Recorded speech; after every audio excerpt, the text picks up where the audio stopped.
Magandang araw mga kapolitika at welcome back dito sa ating YouTube channel. Sa vlog na ito is atin pa rin pong pag-uusapan itong mga aftermath na nagaganap dito sa Miss Universe 2024 matapos ang Coronation Night. Ating pag-uusapan itong naging pahayag ni Anjac Rotatip na kung saan si Chelsea Manalo daw talaga ang tunay na nagwagi. Pero bago ang lahat ay huwag kalimutang mag-like at mag-subscribe na rin kayo para updated kayo sa ating mga latest issue. So continuation pa rin po ito doon sa naging issue at napag-usapan natin sa ating mga previous video. Itong issue ng taga Thailand na kung saan is kinokontest nila. Dalawa yung issue na kinokontest ng taga Thailand. Una is bakit daw runner-up lang itong ibinigay dito kay Opal Suchata, itong kailang kandidata dito sa Miss Universe. Gayong maganda naman yung kanyang sagot. Okay, kasi pinanood ko rin yung sagot ni Opal mga kapolitika. Doon sa unang portion is medyo maganda, okay at very strong yung kanyang naging sagot doon sa question and answer portion. But doon sa pangalawa medyo tagilid talaga at hindi ganoon ka-strong ikukumpara mo doon sa naunang sagot. So issue daw yun sa Thailand na bakit hindi sa kanila ibinigay ang corona at bakit third runner-up lang itong si Opal.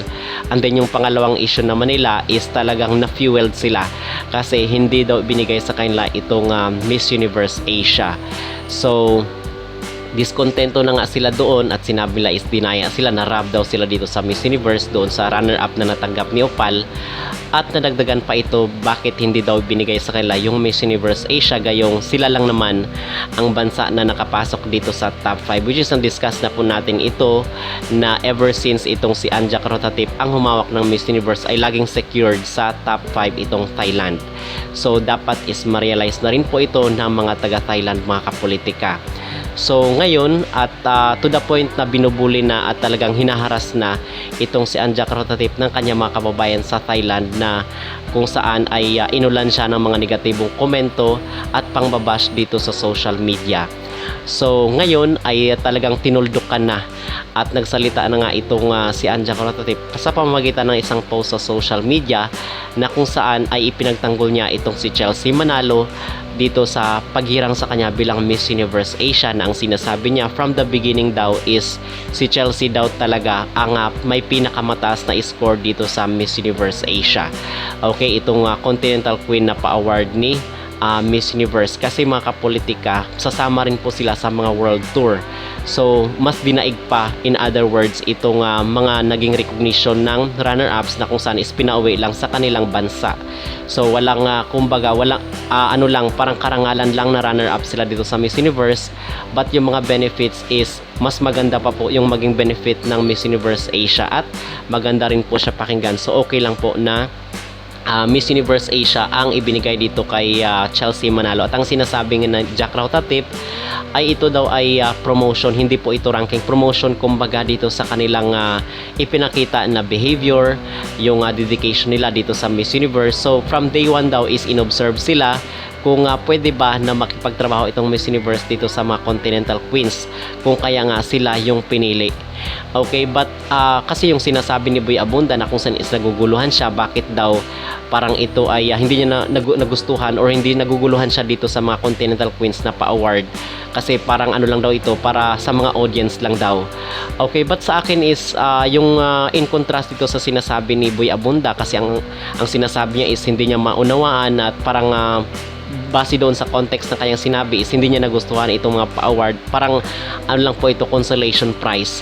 But para sa akin po mga kapolitika is deserve talaga ni Chelsea Manalo itong Miss Universe Asia.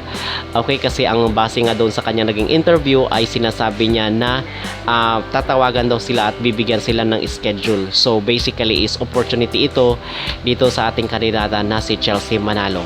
So talagang tinuldukan na nga po na real talk ng CEO ng Miss Universe itong si itong mga taga Thailand, itong mga kabayan ni Anjac Rotatip, na kung saan ay sinasabi niya na sa kanya mismo nanggaling itong pahayag na deserve ni Chelsea Manalo dahil siya ang nangunguna dito sa mga Continental Queen na pa-award ng Miss Universe. At napag-usapan natin ito mga kapolitika kasi nga umabot na po itong balibalitang ito na nadaya daw itong Thailand dito sa isang sikat na media sa Europe. So kinakailangan na pag-usapan natin kasi ito ang pinapakalat ng Thailand na na-rob daw sila at sinakyan po ito ng media kasi ganoon nga po ang talagang trabaho ng media, kailangan nilang sumakay sa issue para at least is magkaroon sila ng malawak na engagement dito sa mundo ng internet. Okay?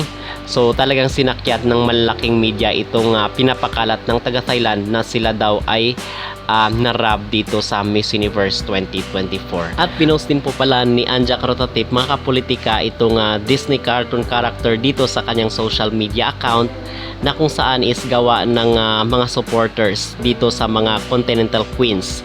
Okay, so ibig sabihin lang po nito yung sinasabi natin lagi dito sa ating YouTube channel na itong mga ulo dito sa Miss Universe ay nagbabasa rin po yan sila ng mga comments at ng mga post dito sa social media. Kung kaya importante po mga kapolitika na kung meron tayong gustong i-voice out, meron tayong gustong i-rant at meron tayong gusto na ating opinion dito sa kanilang beauty contest ay mainam po na mag-post tayo sa social media, mag-comment po tayo kasi binabasa rin po yan nila.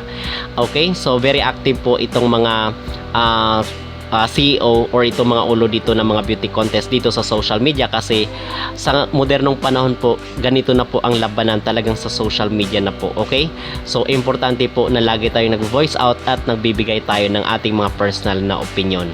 So ano ang inyong masasabi dito sa naging pahayag ni Anja Carotatip mga kapolitika na kung saan is talagang na real talk at tinuldukan niya na ang issue dito ng pandaraya di umano sa Miss Universe Asia na pa-award ng nasabing beauty contest. Talagang masasabi nyo ba na mas deserve ni Chelsea manalo kontra dito kay Miss Thailand? Mag-comment down below at huwag kalimutang mag-like at mag-subscribe na rin kayo para updated kayo sa ating mga latest issue.